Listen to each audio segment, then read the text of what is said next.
Superintendent గారు మైక్ను ఒక పట్టాను వదలట్ల అవి ఇవి డిమాండ్ చేస్తూ ఆ క్రమంలో మంత్రివర్యులు కొండపల్లి శ్రీనివాస్ గారిని అధ్యక్ష అనేసాడు. రేపు 11వ తేదీ నుంచి అసెంబ్లీ సమావేశాలు ఉన్నాయి. ప్రశ్నించడానికి ప్రతిపక్షం ఎలాగూ రావట్లేదు. పేర్లో కాస్త జగదీష్ కుమార్ ఉంది కాబట్టి కొద్ది దగ్గరగా పేరుంది కాబట్టి మీరు వచ్చి అసెంబ్లీలో అధ్యక్ష అని చెప్పి ఆ కోరిక తీసుకోవచ్చు. ఇంకా 11 మందికి ఇంకా 10 మందికి అవకాశం ఉంటుంది. ఇక్కడ మా స్టేజ్ మీద మా జన సైనిక్ జగన్ ఇంకో ఆయన ఉన్నాడు.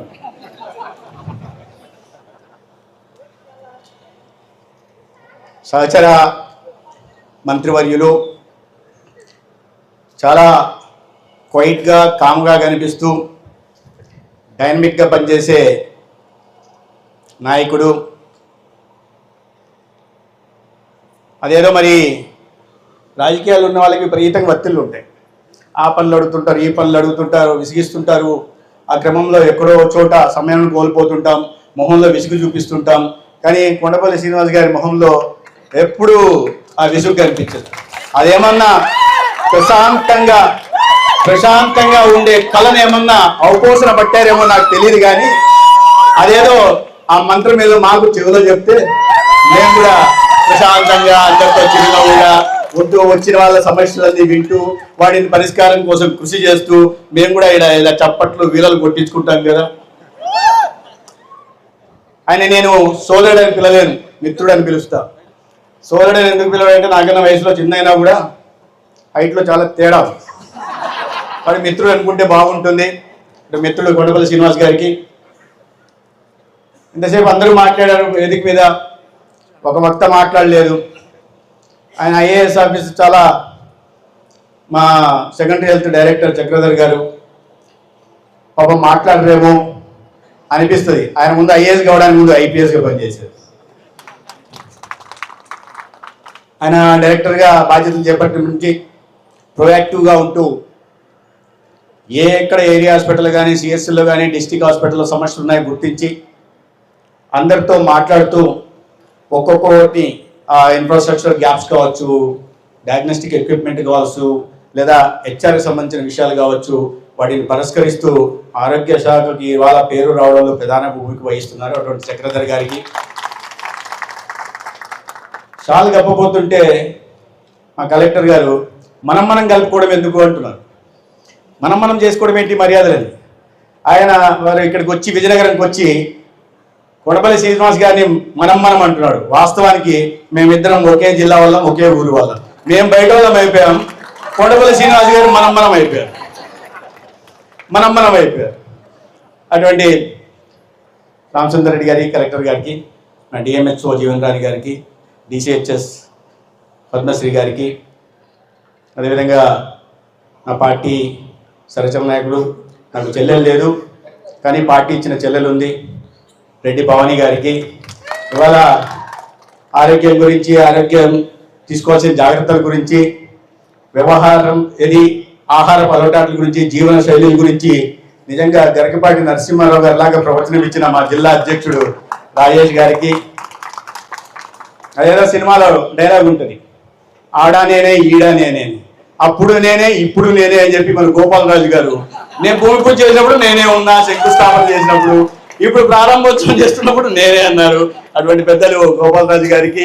ఇవాళ నేను జగన్ గారికి ఒక విషయం చెప్పాలనుకున్నా. పర్యావరణం గురించి, చంపా నది గురించి, సుందరీకరణ గురించి, వాటి పరిరక్షణ గురించి చెప్పారు. అది అన్ని చేద్దాం. నేను పవన్ కళ్యాణ్ గారి దృష్టి కూడా తీసుకెళ్తా. జగన్ గారు మీరు జన సైనికులంతా కలిసి, మా టీడీపీ సోదరులు, బీజేపీ కార్యకర్తలందరూ కలిసి ఈ హాస్పిటల్ని సుందరంగా తీర్చిదిద్దడంలో ముందు మీరు చేసి చూపించండి. ఇక్కడ చెట్లు నాటారు, బాదం చెట్లు, వాటిని సంరక్షించండి, గ్రీనరీని పెంచండి, వస్తున్న వాళ్ళకి మంచి నీడనిచ్చేలాగా వాటిని సంరక్షించండి. మిగతావన్నీ కలిసి చేద్దాం. ఇంకా 3.5 సంవత్సరం ముందు మనకు చేయాల్సిన పనులు అన్ని చేసి పెడదాం. జగన్ గారికి, సోదరి గంట్యాడ శ్రీదేవి గారికి, తర్వాత జానకిరామ్ గారికి, దేవుడు బాబు గారికి, బండారు లక్ష్మి గారికి, బీజేపీ కార్యకర్త భాస్కర్ గారికి, అల్లూరు విజయ్ గారికి, సతీష్ గారికి, కరుణశ్రీ గారికి, అరవింద్ గారికి, సన్యాసరావు గారికి, గణేష్ గారికి, మిగతా వేదిక మీద ఉన్న మిత్రులకందరికీ, అదేవిధంగా కూటమి కుటుంబ సభ్యులకి, ముఖ్యంగా ఈ సాయం సంధ్య వేళ ఆహ్లాదకర వాతావరణంలో ఈ కార్యక్రమంలో పాల్పంచుకుంటున్న గజపతి నగరం సోదర సోదరీమణులకి, మరీ ముఖ్యంగా గజపతి నగరం ప్రభుత్వ ప్రాంతీయ ఆసుపత్రి వైద్య సిబ్బందికి, మా స్పెషలిస్ట్ డాక్టర్లకి, మెడికల్ ఆఫీసర్లకి, నర్సింగ్ స్టాఫ్కి, పారామెడిక్స్కి, ఏఎన్ఎంలకి, ఆశాలకి అందరికీ నమస్కారం. మిత్రులారా, ఇప్పుడే ఆలోచిస్తూ ఉన్నాను నేను. ఇవాళ ఉదయం ఎస్కోట్కి వెళ్ళి అక్కడ కూడా 50 పడకల ఆసుపత్రిని 100 పడకల ఆసుపత్రిగా మార్చి అప్గ్రేడ్ చేసి వాళ్ళు ప్రారంభం చేసి వచ్చాం.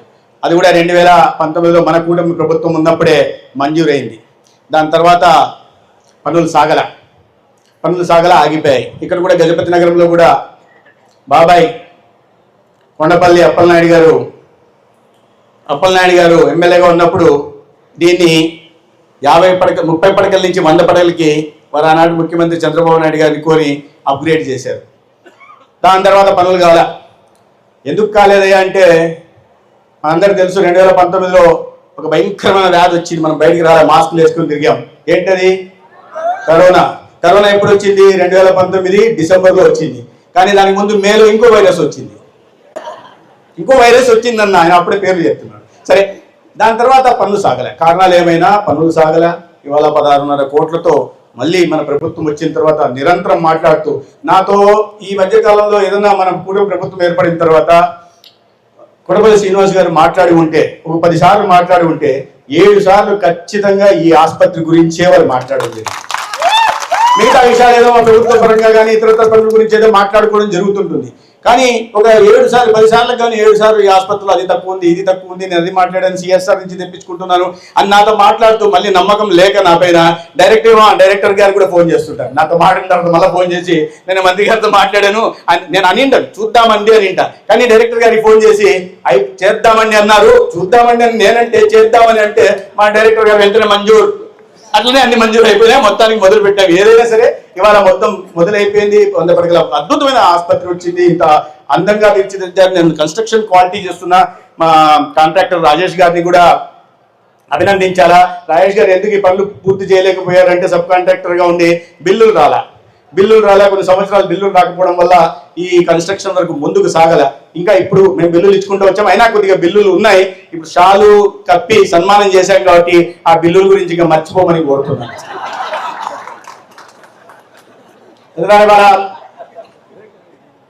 అంటే అటువంటి నాయకత్వం, ప్రజల ఆరోగ్యం పట్ల నియోజకవర్గంలోని సభ్యులందరూ తన కుటుంబ సభ్యులుగా భావించకపోతే అంతటి ప్రయత్నం ఏ నాయకుడు చేయడు. మీరందరూ కూడా ఆ వయసులోనే శ్రీనివాస్ గారికి అంత పరిణితి వచ్చింది. ఇటువంటి పరిణితి చూపిస్తున్న నాయకుడికి అద్భుతమైన భవిష్యత్తు ఉంటుందని ఈ సందర్భంగా ఇవి గజపతి నగరం గడ్డపై నుంచి చెప్తాను. అద్భుతమైన ఆసుపత్రి వచ్చింది. 31 మంది డాక్టర్లు మాత్రమే ఉండేవాళ్ళు. ఇప్పుడు వారు చేసిన ప్రయత్నం కారణంగా 98 మంది డాక్టర్లు వచ్చారు. అది చెప్పారు మా సూపరింటెండెంట్ గారు. 8 స్పెషాలిటీలు ఉండేవి, 15 స్పెషాలిటీలు ఉన్నాయి. ఏరియా హాస్పిటల్లో లాప్రోస్కోపిక్ డాక్టర్ కూడా ఉన్నాడు. అది చేస్తే అందరికి మీకు లావుగా ఉన్న వాళ్ళు ఎవరన్నా ఉంటే బేరియాట్రిక్ సర్జరీ చేసి లావు తగ్గించే ప్రయత్నం కూడా మా డాక్టర్ గారు చేస్తున్నాం. దానికి కావాల్సిన ఎక్విప్మెంట్ కూడా ఇవ్వాలని నేను చూస్తా ఉన్నా. ఎక్విప్మెంట్ మంజూరు చేయాలనా లేదా అని చూస్తుంటే ఈ ఆడియన్స్ లో ఒక్కరు కూడా ఒబేసిటీ ప్రాబ్లమ్స్ అంటే ఎక్కువ లావు ఉన్న వాళ్ళు ఒక్కడికి కనిపించట్లే. కాబట్టి నాకు తెలిసి లాప్రోస్కోపీ అవసరం, మిగతా పనులు కూడా ఉన్నాయండి. లాప్రోస్కోపీ అంటే ఓన్లీ బేరియాట్రిక్ సర్జరీ కాదు. I do agree with that. అటువంటి ఇది ఉంది. బట్ అంటే కోరిక డాక్టర్లు ఇక్కడ నేను ఎందుకు అంటున్నాను అనమాట, సూపరింటెండెంట్ గారి దగ్గర నుంచి ఆయన డిమాండింగ్ గా అది కావాలా ఇది కావాలా అని అడగడం ఒకవైపు, డాక్టర్లు ఒకవైపు. అంటే ఈ ప్రభుత్వ ఆసుపత్రి పట్ల ఎంతో నమ్మకంతో వస్తున్న వారికి, వారి అంచనాలకి అనుగుణంగా నడవాలి, వారి మనోభావాలకి అనుగుణంగా పనిచేయాలి అనే భావన కలిగిన డాక్టర్లు కూడా ఈ గజపతి నగరం ఏరియా హాస్పిటల్ రావడం మీ నిజంగా ఈ ప్రాంత ప్రజల అదృష్టంగా కూడా నేను భావిస్తున్నా. మీరు అందరూ కూడా ఇదే సేవానిరతిని చూపించాల్సి ఉంది. ఇదే సేవానిరతిని చూపిస్తూ ఏ పేషెంట్ మీ దగ్గరకు వచ్చినా మీరు వారిని నవ్వుతూ రిసీవ్ చేసుకోవాలా. నవ్వుతూ మరి అనేక సమస్యలతో వస్తారు, రకరకాల బాధలతో ఉంటారు. వచ్చినప్పుడు వారు చెప్పడానికి అర్థం చేసుకోకపోతే మీరు తొందరనే చెప్పు లేదా వెళ్ళిపో అనకూడదు. ఓపికగా వినాలా. ఓపికగా విన్న తర్వాత నేను అందరికీ నర్సింగ్ స్టాఫ్కి సోదరిమణులందరూ కూడా చెప్తున్నా, విన్న తర్వాత దానికి కావాల్సిన మందులు ఏదో అనవసరం మందులన్నీ కాకుండా, అనవసరం పరీక్షలు కూడా కాకుండా కావాల్సిన మందులు కావాల్సిన పరీక్షలే చేసి అదే సమయంలో ఆ పేషెంట్ని బయటకు పంపేటప్పుడు ఎంత పెయిన్తో మన దగ్గరకు వచ్చాడో, నొప్పిని భరిస్తూ మన దగ్గరకు వచ్చి సమస్య చెప్పుకున్నాడో, బయటికి పోయినప్పుడు మీరు మాట్లాడిన తీరు కానీ, మీరు వ్యవహరించిన తీరు కానీ, మీరు అందించిన ట్రీట్మెంట్ కానీ, దాని ద్వారా ఆ పేషెంట్ ఆ గేటు దాటిపోతున్నప్పుడు మొహంలో చిరునవ్వు ఉండాలి. బయటకు వచ్చిన ఆ వ్యక్తిని బయట ఎవరన్నా అడిగితే ఏంటంటే బ్రహ్మాండంగా ఉంది అని చెప్పే రకంగా ఉండాలా. అటువంటి వ్యవహార తీరు కనిపిస్తోంది నాకు. ఎందుకంటే దీన్ని నేను చూస్తున్నా. ఈ 2023-24 సంవత్సరంలో ఓపీలు చూస్తే 1,00,000 ఓపీలు ఉన్నాయి ఇక్కడ. తర్వాత మనం ప్రభుత్వంలోకి వచ్చిన తర్వాత చూస్తే అది 1,10,000కు పోయినాయి. ఇప్పుడు నేను ఇంకా 2 నెలలు ఉంది. ఏప్రిల్ నెల నుంచి జనవరి నెల దాకా ఈ ఆర్థిక సంవత్సరంలో ఇంకా 2 నెలలు సమయం ఉంది. ఇప్పటికే 1,11,000 పైన 1,00,000 ఇప్పుడు 1,10,787. అంటే ఈ సంవత్సరం ఇంకా 2 నెలలు మిగిలినగానే దాదాపు 11,000 మంది అదనంగా ఓపీ సర్వీసులు పొందుతున్నారు. అంటే ఖచ్చితంగా డాక్టర్ల వ్యవహారశాలి కారణంగా లేదా నిరంతర పర్యవేక్షణ చేస్తున్న కొండపల్లి శ్రీనివాస్ గారి కారణంగా నేను భావిస్తున్నా. అదేవిధంగా మీరు ఈ ల్యాబ్ టెస్టులు చూస్తుంటే ఆశ్చర్యకరంగా ల్యాబ్ టెస్టులు ఉన్నాయి. ఈ ల్యాబ్ టెస్టులు 23-24 సంవత్సరంలో 1,45,000 ల్యాబ్ టెస్టులు జరిగాయి. మన ప్రభుత్వం వచ్చిన తర్వాత 24-25 సంవత్సరంలో 1,45,000 నుంచి 1,75,000 అయింది. ఇప్పుడు నేను ఇంకో సీక్రెట్ చెప్పనా? ఈ సంవత్సరం ఇంకా 2 నెలలు మిగిలింది. 10 నెలలు అయింది. ఇంకా 2 నెలలు మిగిలగానే ల్యాబ్ టెస్టులు 1,70,000 నుంచి 3,20,000కు పోయాయంటే డాక్టర్లు, మన నర్సింగ్ స్టాఫ్ కానీ, పారామెడిక్స్, డాక్టర్లు ఏ రకంగా ప్రజల పట్ల వ్యవహరిస్తున్నారనే నిజంగా ఒక స్ఫూర్తిదాయకమైన ఇది. ఇంత స్టీప్ రైజ్ నేను ఎప్పుడు చూడలేదు. అనేక ఆసుపత్రుల్లో చూస్తున్నాను, ఏరియా హాస్పిటల్లో, సిఎస్సిలో. కానీ దాని అందరికీ నేను ఆసుపత్రి సిబ్బందికి, డాక్టర్ల దగ్గర నుంచి కింది స్థాయి సిబ్బంది దాకా ప్రతి ఒక్కరిని అభినందిస్తున్నా. కాస్త మైక్ ఇస్తే వదలని స్వభావం ఉన్నప్పటికీ మా సూపరింటెండెంట్ గారు కూడా ప్రత్యేకంగా నేను అభినందిస్తున్నా. మీరు అదే స్ఫూర్తితో పనిచేస్తామనండి. ఏదో రోజు మిమ్మల్ని ఏదో ఒక పార్టీ టికెట్ సీట్ ఇచ్చి ఇచ్చి మిమ్మల్ని తీసుకెళ్లి అసెంబ్లీలో అధ్యక్ష అనే అవకాశాన్ని కూడా కల్పిస్తాం. అంటే ఇప్పుడు నేను నా నియోజకవర్గంలో కూడా ఈ స్థాయిలో చేయలేకపోయాను. అందుకని నేను అనుకుంటున్నా, సరే ఆ రకంగా ఇక్కడ ప్రజల స్వభావం వేరు కావచ్చు, అక్కడ కాస్త వేరు కావచ్చు, దాంట్లో కూడా కారణాలు ఉన్నాయి. ఎందుకంటే నేను ఈ మాట అంటున్నా, డాక్టర్లు బాగున్నారు కానీ ప్రజలు కూడా అదే రకంగా స్పందించాలా. డాక్టర్లు అంటే వీళ్ళు ఏదో ప్రభుత్వ ఉద్యోగులు కాబట్టి మా కింద పనిచేస్తున్న వాళ్ళనే భావన ఉండకూడదు. డాక్టర్ వృత్తికి ఎంత పవిత్రమైందో, మనం ఎంత గౌరవించే వాళ్ళమో గతంలో మనకు తెలుసు. సరే కాస్త పలచబడిన మాట వాస్తవమే. కానీ మన వ్యవహారశాలి కూడా ఆసుపత్రులకు వచ్చినప్పుడు వాళ్ళు వేరే పనిలో ఉండొచ్చు, ఇంకో 5 పేషెంట్లు ఒకే సమయంలో చూస్తుండవచ్చు, నర్సింగ్ స్టాఫ్ ఇంకోటి అటెండ్ అవుతుండవచ్చు. 2 నిమిషాలు, 5 నిమిషాలు, 10 నిమిషాలు ఆలస్యం అయిపోతే వెంటనే దాన్ని నొచ్చుకోకుండా, వాళ్ళని దూషించకుండా వ్యవహరించాల్సిన అవసరం ఉంది. మనం అందరం ఆసుపత్రి మన కోసం పనిచేస్తున్నారనే మనం కూడా భావించాలా. అదే సమయంలో ఆసుపత్రి సిబ్బంది కూడా ఎటువంటి ఉదాసీనత చూపడానికి లేదు. 5 సంవత్సరాల పాలన కాదు, ఇవాళ రాష్ట్ర ముఖ్యమంత్రిగా చంద్రబాబు నాయుడు గారు ఉన్నారు, ఉప ముఖ్యమంత్రిగా పవన్ కళ్యాణ్ గారు ఉన్నారు. మన వైపు నుంచి ప్రభుత్వ యంత్రాంగం నుంచి ఏదైనా తప్పు చేస్తే ఉపేక్షించమనే విషయాన్ని కూడా అందరూ అర్థం చేసుకోవాల్సిన అవసరం ఉంది. ఒకవైపు అభినందిస్తున్నా, రెండో వైపు సున్నితంగా హెచ్చరించే పని కూడా నేను చేస్తున్నా. ఇవాళ మాట్లాడుతూ అనేక రకాలైన మన సంవత్సరంలో అనేక రకాలైన సంస్కరణ ఆరోగ్య వ్యవస్థలో మనం తీసుకురావడం జరిగింది. మీ సూపరింటెండెంట్ గారు కేవలం ఈ ఏరియా హాస్పిటల్ గురించి స్టెమీ అనే ఒక ప్రోగ్రామ్ తీసుకొచ్చారు. సెక్రటరీలతో కేంద్ర ప్రభుత్వ సహకారంతో స్టెమీ అనే ప్రోగ్రామ్ తీసుకొచ్చారు. దాన్ని సెగ్మెంట్ ఎలివేటెడ్ మయోకార్డియల్ ఇన్ఫ్రాక్షన్ అంటారు. ఎవరికైనా గుండెపోటుకు లోనైన వాళ్ళు గోల్డెన్ అవర్ లో వాళ్ళకు ఒక ఇంజక్షన్ వేస్తే టెనెక్టోఫేజ్ అనే ఇంజక్షన్ ని 40,000 రూపాయలు మేమేదో మాట్లాడి ఇది చేసి బతిమాలి దాన్ని 40,000 రూపాయలని 20,000 రూపాయలకి సబ్సిడీలో కొంటుంటే అసలు రేట్ చెప్పేస్తున్నాడు మేము సూపరింటెండెంట్ గారు. మేము 40,000 రూపాయలు ఒక్కొక్క ఇంజక్షన్ అని దాన్ని ఉచితంగా ఇవాళ సిఎస్సిలో కానీ ఏరియా హాస్పిటల్లో అన్నింటిలో పెడుతున్నాం. మీరు ఆశ్చర్యపోతారు, 4,382 ఇంజక్షన్ గోల్డెన్ అవర్ లో మేము ఈ 20 నెలల సమయంలో వేస్తే 4,162 మంది ప్రాణాలు కాపాడాం. నాకు ఆరోగ్య శాఖ మంత్రిగా అత్యంత సంతృప్తి ఇచ్చిన కార్యక్రమం కూడా స్టెమీ కార్యక్రమం. అదేవిధంగా గ్రామాల్లో కూడా ఇవాళ ఈ ఏరియా హాస్పిటల్ మీద దృష్టి పెట్టడమే కాకుండా ఇప్పుడు ప్రభుత్వ విజయనగరం గవర్నమెంట్ హాస్పిటల్ గురించి ప్రస్తావించారు.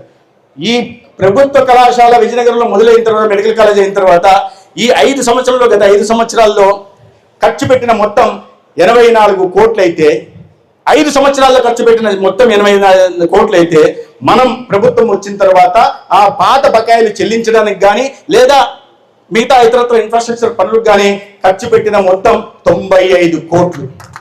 5 ఏళ్లలో 24 కోట్లు, మనం ఒక 16 నెలల్లో 95 కోట్లు ఖర్చు పెట్టాలి. లేదా విమర్శించడానికో ఇంకో దానికో చెప్పట్ల.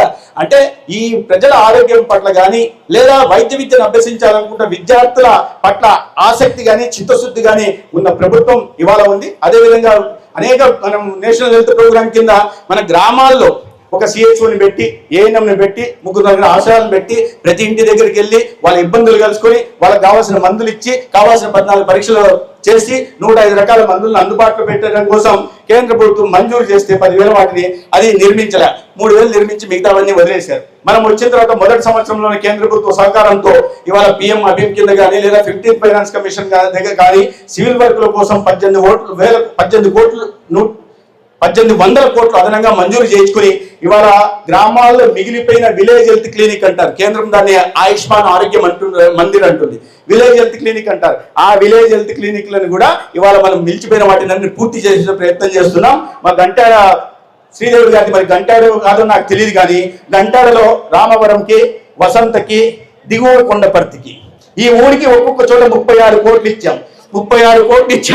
36 లక్షలు ఇచ్చాం.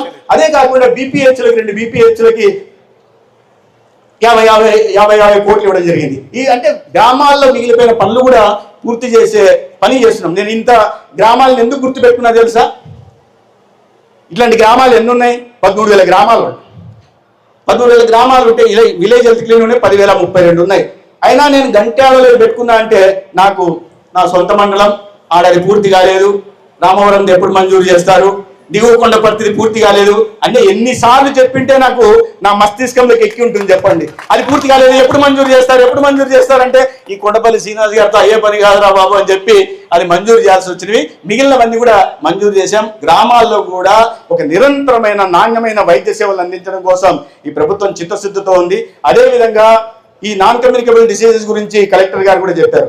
వాస్తవంగా గతంలో మనకు కానీ లేదా ఇది లెప్రసీ కానీ ఇట్లాంటివి కమ్యూనికబుల్ డిసీజెస్ అంటే మనం భయపడేవాళ్ళం, లేదా సీజనల్ డిసీజెస్ అంటే భయపడేవాళ్ళం. డైరీ కానీ, చికెన్ గున్యా కానీ అటువంటి ఏవి ఇప్పుడు ప్రాణాంతకం కాదు. ఇప్పుడు ప్రాణాంతకమైన సమస్యలు ఏంటయ్యా అంటే నాన్ కమ్యూనికబుల్ అసంక్రమిత వ్యాధులు ఏవైతే ఉన్నాయో అవి ఇవాళ ప్రాణాంతకంగా మారుతున్నాయి. వాటిని గుర్తించి ఇవాళ హైపర్ టెన్షన్ కానీ, డయాబెటీస్ కానీ, CVD కానీ, CKD కానీ, COPD కానీ, క్యాన్సర్ కానీ, మెంటల్ హెల్త్ ఇష్యూస్ కానీ ఇవన్నీ ప్రధానంగా. అందుకని ముఖ్యమంత్రి గారి ఆదేశాల మేరకు ఈ 80% డిసీజ్ బర్డన్ ఉంటున్న నాన్ కమ్యూనికబుల్ డిసీజ్ ఏమి ఉంటున్నాయో వాటిని గుర్తించి వాటిని మేము మ్యాపింగ్ చేశాం.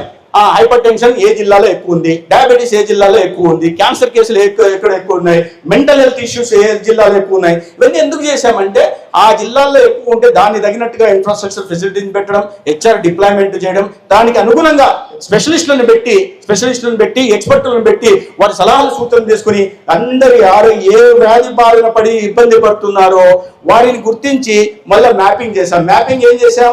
ఏది ఇబ్బంది లేని అందరికి పరీక్షలు చేస్తున్నాం. పరీక్షల్లో ఏ ఇబ్బంది లేని నార్మల్ వాళ్ళు ఉన్నారు, లో రిస్క్ వాళ్ళు ఉన్నారు, మీడియం రిస్క్ వాళ్ళు ఉన్నారు, హై రిస్క్ వాళ్ళు ఉన్నారు. దాన్ని దృష్టిలో పెట్టుకుని దానికి అనుగుణంగా వాళ్ళకి ఆహార అలవాట్లు కానీ లేదా జీవనశైలిలో మార్పులు కానీ వాడాల్సిన మందులు కానీ చెప్పే విధంగా ఇవాళ టెక్నాలజీని ఆధారంగా చేసుకుని తీసుకొస్తున్నాం. రాబోయే రోజుల్లో ఈ పరీక్షల్లో మీ ఫోన్కి వచ్చేస్తారు. మీరు పలానా రోజు ఆఫీస్కి వచ్చారు ఇదో మీకు ఇది ఉంది, మీరు ఈ ఫుడ్ తినాలి లేదా ఈ రకంగా ఈ వ్యాయామం ఇన్ని గంటలు చేయాలి అని చెప్పే విధంగా కూడా ఒక సంజీవని అనే ఒక కార్యక్రమాన్ని తీసుకున్నాం. దాన్ని మొట్టమొదటిగా ముఖ్యమంత్రి గారి నియోజకవర్గం కుప్పంలో చేస్తున్నాం. తర్వాత చిత్తూరుకు విస్తరించి రాష్ట్రం అంతా చేయాలనే ఆలోచనలు ఉన్నాం. దాని గురించి మీకు భవిష్యత్తులో తెలుస్తుంది. తద్వారా జాగ్రత్తలు తీసుకోవడానికి క్యాన్సర్ గురించి కూడా ప్రస్తావించారు. క్యాన్సర్ 70,000 కేసులు కొత్తగా వస్తున్నాయి, 40,000 కేసులు చనిపోతున్నాయి. మొట్టమొదటిగా మన జిల్లాల వారికి మనం చూస్తే కాకినాడ మొట్టమొదటి స్థానంలో ఉంది, క్యాన్సర్ కేసులు ఎక్కువ వస్తున్నది. రెండో స్థానం ఏదంటే ఇక్కడ విజయనగరంలో ఉంది. ఎందుకంటే కాకినాడ అంటే వరి ఎక్కువ పండిస్తారు, ధాన్యం పండిస్తారు, పెస్టిసైడ్స్ చేస్తారు, యూరియా వేస్తారు, ఫర్టిలైజర్ చేస్తారు. కాబట్టి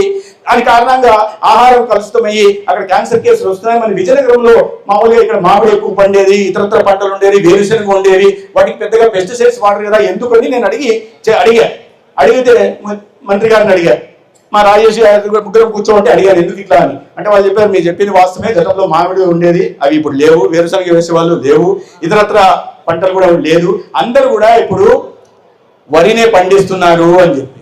వరిని పండిస్తుంటే నేను అప్పుడు చెప్పా ఇది రెండో స్థానంలో ఉంది. వెంటనే దానికి కాపీ కొట్టి మా రాజేష్ గారు నాకన్నా ముందు చెప్పినట్టు ఇక మనం రెండో స్థానంలో ఉన్నాం నిజమే. మరి ఉన్నామని చెప్పి వదిలేద్దామా? లేదు, దాన్ని పటిష్టపరిచే ప్రయత్నం చేస్తున్నాం. అందుకనే దేశంలో ఎక్కడా ఏ రాష్ట్రంలో లేని విధంగా నాన్ కమ్యూనికబుల్ డిసీజెస్ లో సర్వేలో మనం క్యాన్సర్ కూడా చేర్చి ప్రతి గ్రామానికి మా సిహెచ్ఓని 18,000 మందిని ట్రైనింగ్ చేశాం.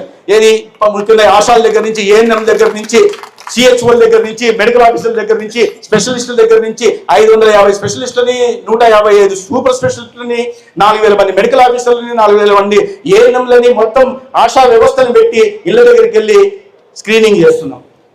ఏది చేస్తున్నాం? క్యాన్సర్లో 60% నివారించదగ్గ క్యాన్సర్లు ఉన్నాయి. ఆ నివారించదగ్గ క్యాన్సర్ల మీద అవగాహన కల్పించే ప్రయత్నం చేస్తున్నాం. దాని తర్వాత ఎక్కువగా ఈ పొగాకు నమ్మడం వల్ల లేదా ఓరల్ హెల్త్ పాటించడం వల్ల వచ్చే ఓరల్ క్యాన్సర్ ఎక్కువగా ఉంటాయి. కాబట్టి దాన్ని తగ్గించడానికి పరీక్షలు నిర్వహిస్తున్నాం. 18 సంవత్సరాలు నిండిన మగ ఆడ అందరికి కూడా నోటి క్యాన్సర్ పరీక్షలు ఉచితంగా నిర్వహిస్తున్నాం. దాని తర్వాత ప్రధానంగా మహిళల్లో, అక్కచెల్లెల్లో 18 సంవత్సరాలు నిండిన అమ్మాయిలకి బ్రెస్ట్ క్యాన్సర్ ఎక్కువ వస్తుంది. దాని కారణంగా బ్రెస్ట్ క్యాన్సర్ పరీక్షలు చేస్తారు. మూడోది 30 సంవత్సరాలు నిండిన వాళ్ళకి సర్వైకల్ క్యాన్సర్ బారిన పడుతున్నారు. మీరు ఆశ్చర్యపోతారు, దేశవ్యాప్తంగా ప్రతిరోజు సర్వైకల్ క్యాన్సర్ కారణంగా 1600 మంది చనిపోతుంటే దాంట్లో సర్వైకల్ క్యాన్సర్ కారణంగా, అంటే గర్భాశయ ముఖద్వారం క్యాన్సర్ కారణంగా 200 మంది చనిపోతున్నారు. మనకు తెలియకుండా, నేను భయపెట్టడానికి లెక్కలు చెప్పట్లా, మనకి తెలియకుండానే ఎంతటి ప్రమాదం వైపు మనం పోతున్నామో. మనం పరీక్ష చేసుకోకపోతే చాలా మంది ముందుకు రావట్లా. ఎందుకంటే విలేజ్ హెల్త్ క్లినిక్ వెళ్ళి అక్కడ ప్యాప్స్మియర్ టెస్ట్ చేసుకోవాలా, ఒక సోషల్ స్టిగ్మా ఉంటుంది. అరే మాకేం కాదులేని ధైర్యం ఒకవైపు, ఏమన్నా అవుతుందేమో భయం ఒకవైపు అయిపోతే అందుకని వెళ్ళట్లేదు. నేను అంటున్నది ఏంటంటే, ఈ వేదిక మాధ్యంగా నేను కోరుతున్నది ఏంటంటే, ప్రతి అక్క ప్రతి చెల్లి ఆసుపత్రిలో వెళ్ళి, ఆసుపత్రి అంటే మన ఊర్లో మన ఇంటి దగ్గరకు వచ్చి ఓరల్ క్యాన్సర్ కి, సర్వైకల్ క్యాన్సర్, ఈ బ్రెస్ట్ క్యాన్సర్ కి పరీక్షలు నిర్వహిస్తారు. కానీ మన గ్రామంలో ఉంటున్న విలేజ్ హెల్త్ క్లినిక్ వెళ్ళి ప్యాప్స్మియర్ టెస్ట్ చేయాలని మా సిహెచ్ఓని అడిగితే వెంటనే వాళ్ళు చేస్తారు. లేదా మన ఇంటి పక్కన ఉన్న ఆశానో ఏఎన్ఎం అడిగినా కూడా వాళ్ళు మీ చేయి పట్టుకొని తీసుకెళ్తారు. దాని తర్వాత సస్పెక్టెడ్ కేసులు ఉంటే రెండోసారి ట్రై చేస్తాం. దాని తర్వాత సస్పెక్టెడ్ కేసెస్ ని మళ్ళా మేము ప్రివెంటివ్ ఆంకాలజీ యూనిట్లు పెట్టాం 17 పెద్ద ఆసుపత్రుల్లో.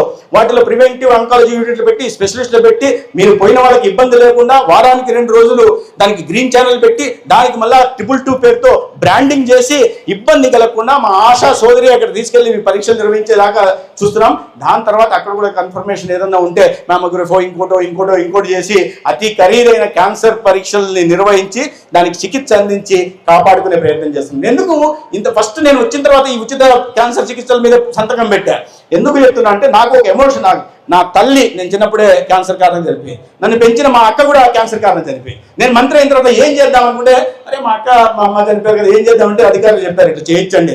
సరే అని చేశాను.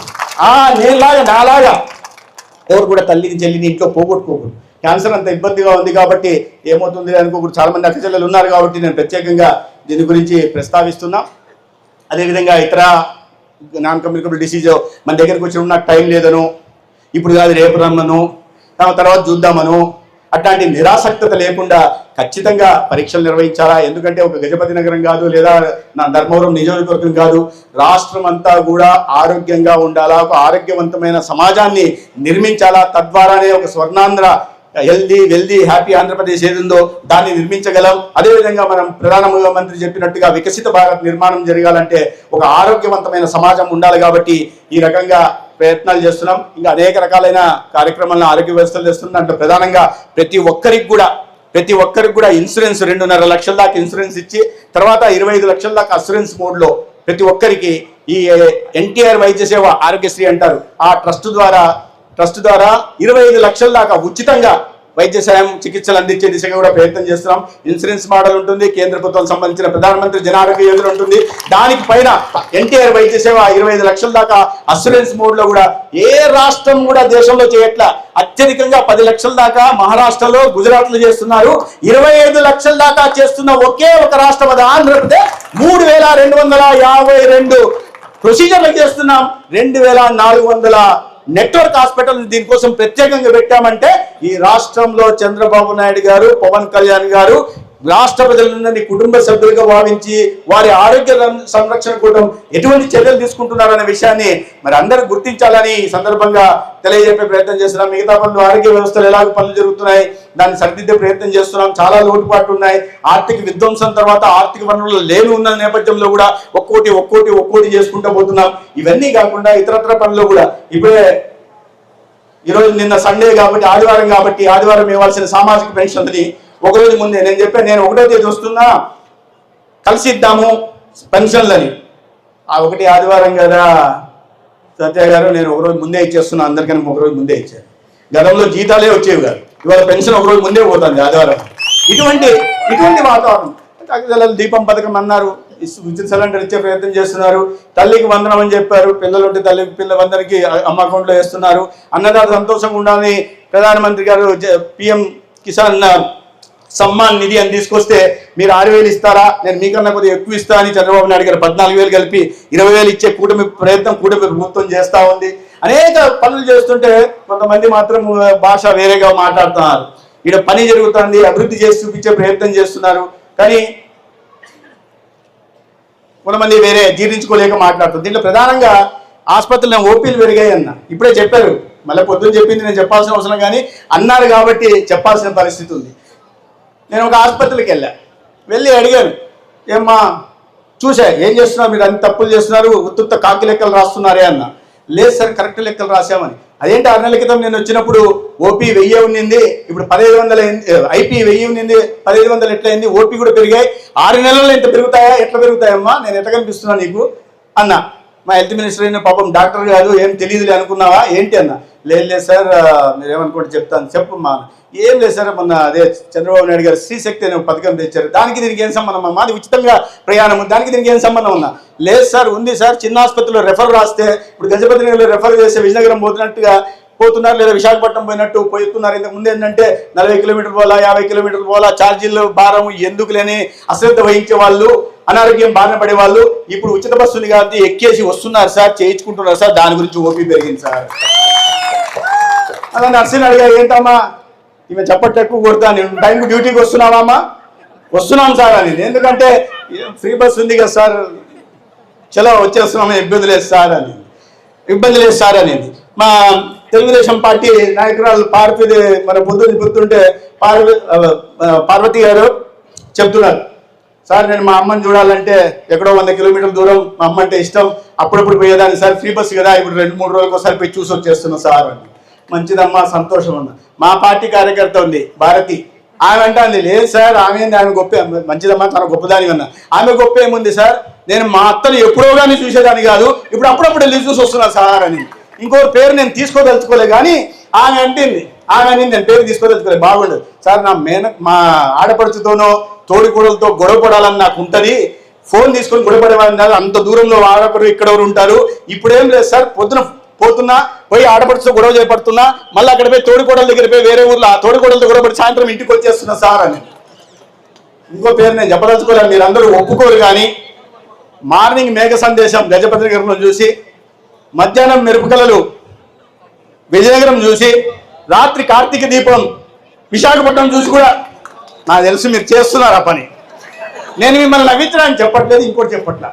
ఇవాళ సమాజంలో కుటుంబంలో కానీ నేను శ్రీనివాస్ గారు మాట్లాడుతూ, సార్ మగవాళ్ళు ఎవరు పని చేయట్లేదు సార్, కింద పనులన్నీ మొత్తం మహిళలే చేస్తున్నారు సార్ అని అన్నాడు. అవును సార్ అన్న నేను, అంటే మహిళలే కుటుంబ సంరక్షణ చేపట్టినా, ఆ కుటుంబాన్ని తీర్చిదిద్దినా, ఆ పిల్లల భవిష్యత్తుని తీర్చిదిద్దిన, బంగారు భవిష్యత్తు ఇచ్చినా చేయగలిగింది మహిళ అనే విషయాన్ని గుర్తు పెట్టుకున్నారు. కాబట్టే ఆ మహిళకి ఆర్థిక స్వాతంత్రం ఇవ్వాలా, ఆర్థిక సాధికారత కల్పించాలనే ఉద్దేశంతో అంత భారం పడుతున్నప్పటికీ కూడా ఇవాళ శ్రీశక్తి పథకాన్ని కూడా అమలు చేసే ప్రయత్నం. అది కాదు, మిగతా చాలా విషయాలు ఉన్నాయి. ఇప్పుడు గూగుల్ డేటా సెంటర్ అంటున్నాం, క్వాంటమ్ అంటున్నాం, ఇది అంటున్నాం, అది అంటున్నాం. దాని కారణంగా రాబోయే రోజుల్లో ఎటువంటి మార్పు వస్తుంది? పోలవరం పూర్తయిపోతే మన ఉత్తరాంధ్రకి నీళ్ళు వస్తాయి, పోలవరం పూర్తయిపోతే మా రాయలసీమ ప్రాంతానికి నీళ్ళు వస్తాయి, అమరావతి పూర్తయిపోతే అమరావతి చుట్టూ అంత పెద్ద రింగ్ రోడ్ వచ్చినా, లేదా అక్కడి నుంచి అవుటర్ రింగ్ రోడ్డు వచ్చినా, లేదా అక్కడి నుంచి ఎక్స్ప్రెస్ వే బెంగళూరు పోయినా, లేదా ఇప్పుడు ర్యాపిడ్ రైళ్లు వస్తున్నా కూడా వీటన్నిటి కారణంగా కూడా రాష్ట్ర అభివృద్ధి బాగుపడుతుంది. అభివృద్ధి జరిగితే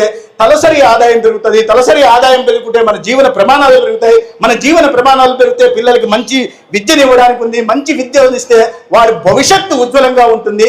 ఇవన్నీ జరగాలంటే చంద్రబాబు నాయుడు గారి ప్రభుత్వం, పవన్ కళ్యాణ్ గారి ప్రభుత్వం ఉండాలా, కేంద్రం నుంచి నరేంద్ర మోడీ గారి ఆశీర్వాదం అందుతా ఉండాలా. ఇటువంటి సానుకూల పరిస్థితుల నేపథ్యంలో కొంతమందికి జీర్ణం కాదు. మీరు వింటా ఉంటారు, ఏం భాష మాట్లాడతారు. మనమేమో ఈడ లోకేష్ గారు ఈ స్కిల్ సెన్సస్ అని ఆయన చెప్తున్నారు. ఆయన గూగుల్ డేటా సెంటర్ అని చెప్పి దేశంలో ఏ రాష్ట్రానికి రాకపోతే ఆయన తెచ్చారు. ఇక్కడ మాత్రం మనం పిల్లల భవిష్యత్తు నిర్మించాలని మనం ప్రయత్నం చేస్తా అంటే ఇంకొకరు మాత్రం వాళ్ళకి ఏం నేర్పిస్తున్నారు? రప్ప భాష నేర్పిస్తున్నారు. ఒరే చదువుకోమని చెప్పండి రా నాయన, మంచి విద్యను ఇవ్వమని చెప్పండి, అసెంబ్లీకి రండి, తప్పేమన్నట్టు రండి, ప్రభుత్వాన్ని ప్రశ్నించండి, అంకుశంలాగా మారండి, ప్రజా సమస్యల మీద మాట్లాడండి, వాటి పరిష్కారం కోసం ప్రభుత్వం మీద ఒత్తిడి తీసుకురండి. అవి తీసుకురాకుండా నేను అసెంబ్లీకి రాను అంటే ఎవరికి నష్టం? మిమ్మల్ని ఎన్నుకున్నా మీ కాన్స్టిట్యున్సీ ప్రజలకు నష్టం తప్పిస్తే ప్రభుత్వానికి ఏమీ నష్టం కాదు. ప్రజాస్వామ్యంలో మీ మీద విశ్వాసం ఉందో లేదో, ఒకసారి విశ్వాసం ఉండి గెలిపించారు, ఇంకోసారి మీరు చేసిన పనులు తప్పని చెప్పి గుణపాఠం నేర్చుకుని చెప్పారు. వాటి నుంచి ఆత్మ పరిశీలన చేసుకుని గుణపాఠం నేర్చుకుని సరైన దారిలో వెళ్లాల్సింది పోయి రప్ప దగ్గర నుంచి ఇవాళ ఏమైంది? తల్లిని, చెల్లిని, వాళ్ళకేం సంబంధం? నాకు ఇవాళ మీడియాలో ఒక ఆయన, సార్ ఏంటి సార్ రెడ్ బుక్ పెట్టేసి నిన్న మొన్న ఇద్దరిని కొట్టడానికి వెళ్ళారు టీడీపీ కార్యకర్తలు అని అడిగారు. నేను చెప్పా, అయ్యా నువ్వు ఇట్రా, ఇప్పుడు నేను నిన్ను వాళ్ళు ఏ భాషలో తిట్టారో ఆ భాషలో తిడితే నీకు కోపం రాదా? సార్ వస్తుంది సార్. మీ అమ్మని తిడితే కోపం రాదా? కొడతా సార్ అని అదే పని చేస్తున్నా. చట్టాన్ని చేతిలో తీసుకోమని నేను చెప్పట్లేదు, కానీ ఆ సంస్కృతి విడనాడకుండా మేము దీనికే పరిమితం, ఇటువంటి భాషనే మాట్లాడతాం, ఈ రకంగానే దౌర్జన్యం చేస్తాం, అధికారంలోనూ అదే చేస్తాం, ఇవాళ ప్రతిపక్షంలో కూడా అదే పని చేస్తామంటే ప్రభుత్వం చూస్తా ఊరుకోదు. వాడు ఎవడైనా ఎంతటి వాడైనా చట్ట పరిధిలో శిక్షించే పని చేసి తీరుతుంది.